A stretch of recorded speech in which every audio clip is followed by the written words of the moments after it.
করো? তোমার না কইছিলাম আমার একটা রিমোট কন্ট্রোল গাড়ি কিনে দিবে। কেসা বস কইছিলি তো, কিন্তু আমি কি করু? আমার জীবনটা তো একটা রিমোট কন্ট্রোলের গাড়ি হয়ে গেছে। কেন কইছ আবার?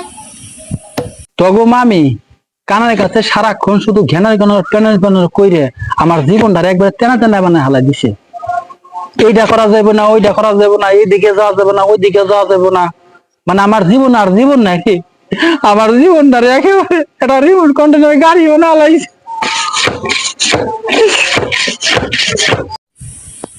শালার ভাবছিলাম একটা ছোটখাটো বিয়ে করু, এখন দেখি মামার যে অবস্থা, জীবনটা আবার রিমোট ছাড়া গাড়ির মতো না হয়ে যায়।